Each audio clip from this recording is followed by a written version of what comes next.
Good morning, everyone. This is part 2 of Hall of Famers praising Tom Brady. I post a new Tom Brady video every day, so please consider subscribing if you like this video.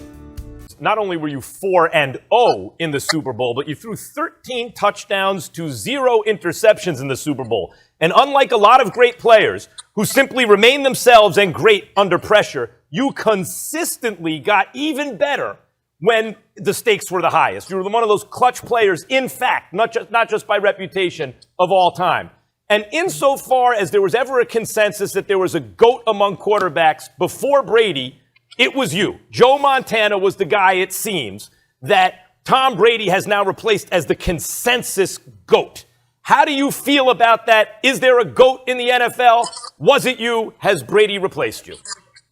I think Tom has, taken his place on the top up there a long time ago. So he's had a tremendous career. It's fun to watch. And, everybody always contests over that. But I think if you look at what Tom's been able to accomplish in his time that he's played, I think is, puts him definitely up there in the top of the list. There's a lot of great guys. As I said before me, even, you go back to Otto Graham, who won 10 or 11 championships. So it's hard to compare them, but, if you're looking at it, yeah, definitely Tom at that point. Well, I'll tell you, Pat, I don't think anybody can do what Tom has done. Look, I know how hard it was for me to get on the same page with my receivers, learn a new system, learn new coaches. But I had a full off season. I was injured. I was rehabbing. The fact that Tom has done this in a COVID pandemic off season, no time to meet with his receivers. He met with his coaches illegally by breaking into Byron Leftwich's house. So besides that, it's been incredible what he's been able to accomplish, and he deserves all the credit. His leadership is what's put the Bucs in this game today, and I have great respect for him because I know how hard it is, but he deserves all the credit.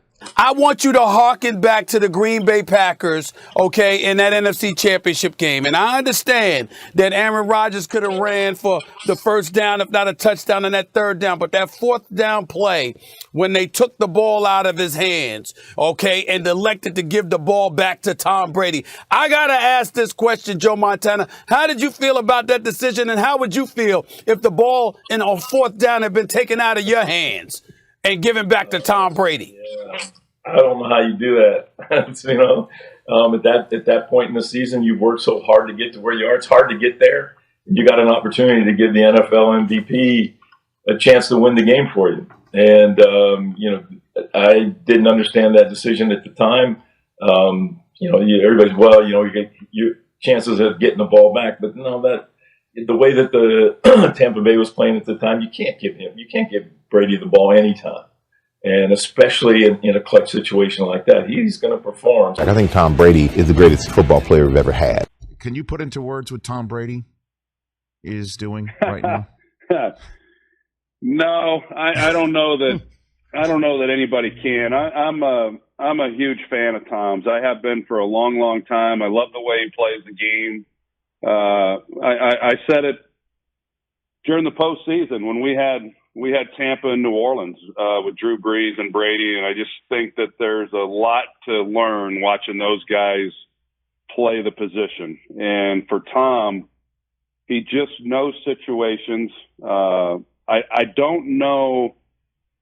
I think it's a lost art to some degree because we're in this kind of fantasy world to where it's all about numbers and throwing the football, and everybody points to statistics to determine, how somebody's doing. But I think that, Brady obviously has the numbers, but he just knows what's required in virtually every situation to give his team the best chance to win. And nobody's won at a higher level more than him, of course. And it's remarkable. I mean, it really is. And I think that what Bruce Arians said after the NFC Championship game, I thought was really telling. He said it just took one man. We needed one man to show us how to do it. There's a game 7 in every other sport in North America.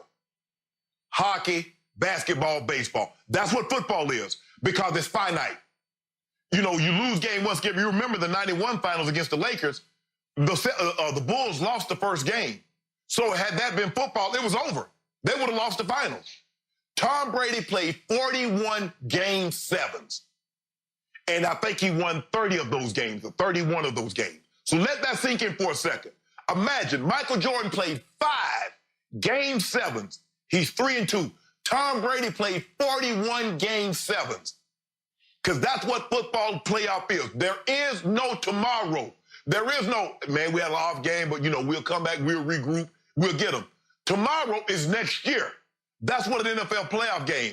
I said all of that, and Tom Brady has been clutch beyond clutch. And the best example I could really give you, Dr. Phil, is think about Michael Phelps for just a moment.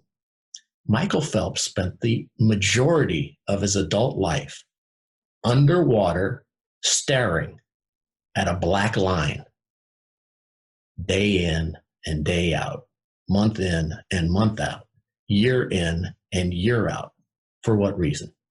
So that he could figure out how to be an eyelash or a fingernail ahead of somebody else from the rest of the world, so that he could win those 28 medals and those 23 gold medals. So he was tormented by that, but nobody else has ever done it. He's the most decorated ever. But think about the mental anguish. And he did a beautiful documentary about this on HBO within the past 6 or 8 months.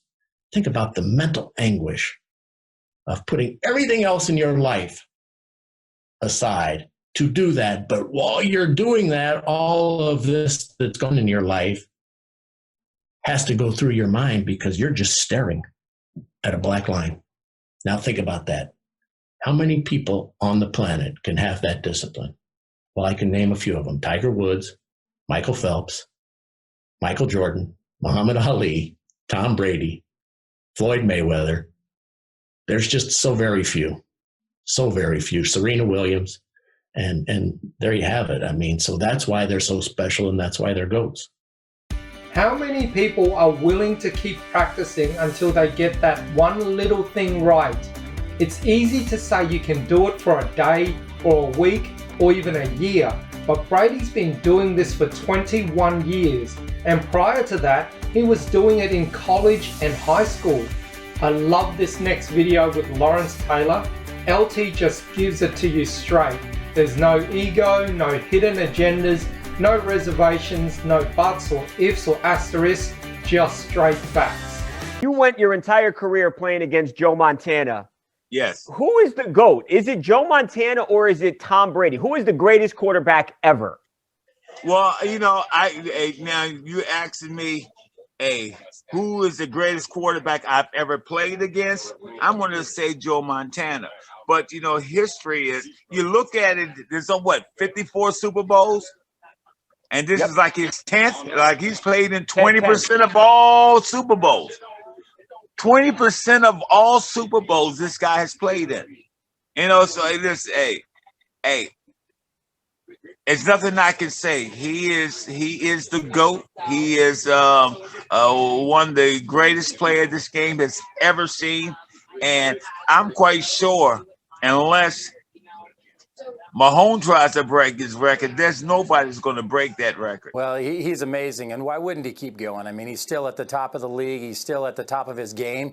He's producing huge wins and record-breaking seasons every year. So if he's feeling good and still loving it, why wouldn't he keep going? I mean, I could see him playing another 5 years. About 5 years.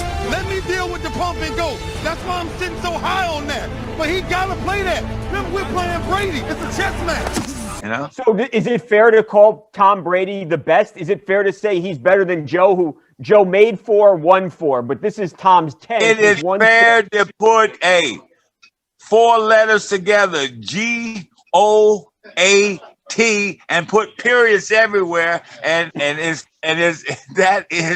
appropriate. Believe me, it is appropriate. That's high praise coming from you, saying that that he's the best ever. That means something. He has played the best ever through his career. Now, he didn't play against the best ever because I didn't play against him. But he is truly. And it doesn't make a difference how many times I wanted to sit there and say, well, maybe he's not. Belichick, and it was he had an easy conference. He had to, you know, with the teams that it was in his division.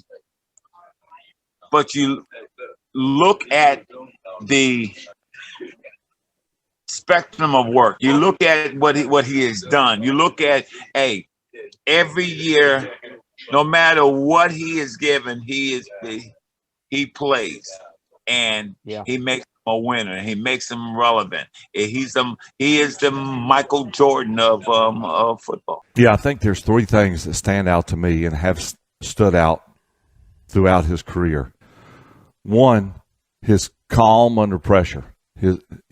You're absolutely right. There's only one other quarterback who I can, in my lifetime, that I can picture being very similar, if not the same, and that's Joe Montana. You know, his pocket presence was outstanding. Tom Brady, he just knows where to slide to, where to move, and he resets, and he's just like, okay, now I'll just get back to what I was doing, rather than panic. Secondly, his accuracy, I think, it gets talked about, but I don't think it's. I think it's, in my opinion, most accurate quarterback in the history of the game. And thirdly, his competitiveness. You know, having all the tools but not being super competitive will not get you where Tom Brady has gotten. I mean, he has the fire, the drive to practice hard, to study hard, to motivate his players, to motivate himself. And that's week in and week out. It's hard to do it week in and week out. Be good in practice. Be good in meetings. But he has that it factor. And those three, definitely to me, those stand out more than any other thing that he has. And that's it for this video. Thank you for watching. Please subscribe and share with your friends.